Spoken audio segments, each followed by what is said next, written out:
Welcome everybody to Nerdio Commentaries Pikmin playthrough. Chad's here with you. And Amanda.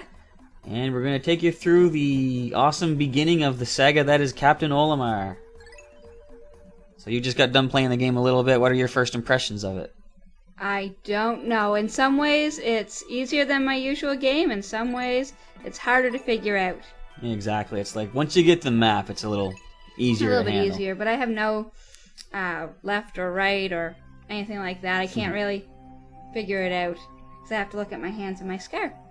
There you go.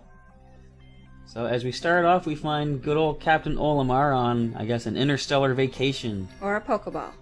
One of the two. And as people usually do on vacations, he's not paying attention, and he gets struck down by what he calls a meteor. But as we know, based on his size, because he's only like the size of a dime, that's probably like a space pebble. Quite possibly. And by some random coincidence, he crash lands on, well, he doesn't know the name of the planet, but we know it to be planet Earth. And here comes the crash. It's like Launchpad McQuack. Yes, only with a little bit more flames. Well, I'm sure if they could have drawn the flames and not be in trouble for it being a children's show, there'd be flames. Children's show? Negaduck used like rocket launchers and machine guns on Darkwing. That's fine. That's a different show altogether. Ah, okay. So, he has crash landed.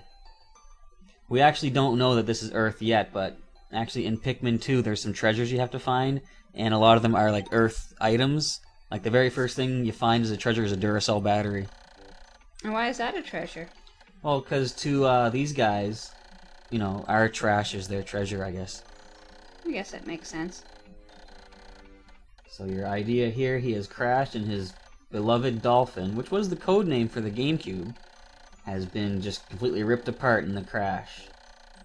And unfortunately, he's a space alien that does not breathe oxygen. So he's got to get the 30 parts, and he just has the so many amount of days, the 30 days. Mm-hmm.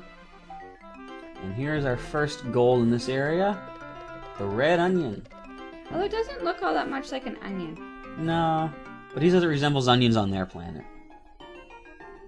So that's what he goes with. They must cry a lot if their onions are 10 times the size they are. Oh, yeah.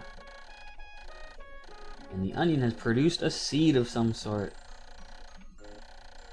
We'll find it to be the initial creation of the Pikmin franchise. He reminds me of Santa Claus. I guess somehow a little bit. Because he does nothing, but he takes all the credit in the end. He just makes the others slave for him. Hey, he flies his ship around. And Santa flies his sleigh. Oh, yeah. Excellent analogy. I like this. He is compelled to approach it and press A. How many people actually talk like that in commonplace? Well, it depends when you get our group together. I suppose. We do tend to dictate our lives. So here we have our first red Pikmin.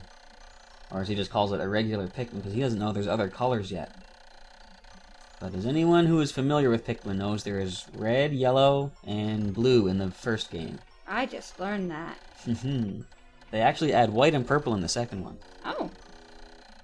And everyone's kind of wondering, what are the new colors going to be for Pikmin 3? Because you know they're going to add more. Of course.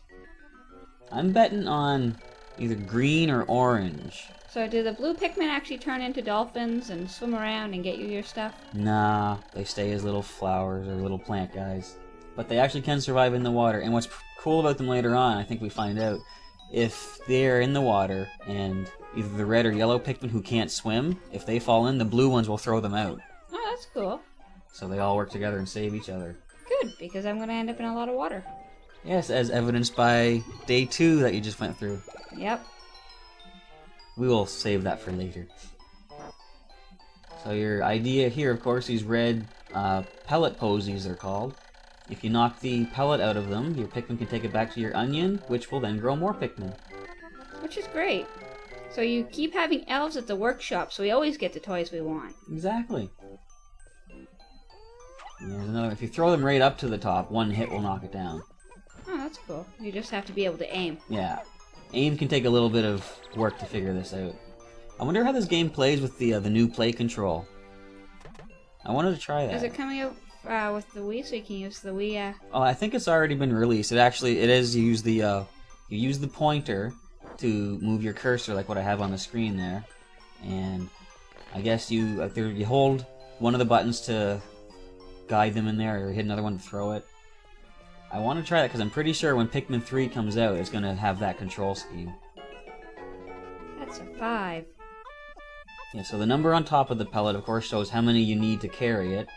And if you bring a pellet to the same colored onion, you get like bonus Pikmin as a result.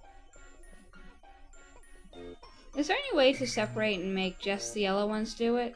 Or just the red ones? Or do they just go willy-nilly? Yeah, well, there's a couple ways you can do that. Like if you have a group of mixed Pikmin, when you hit the X button to disband them, they'll actually group into their own colors.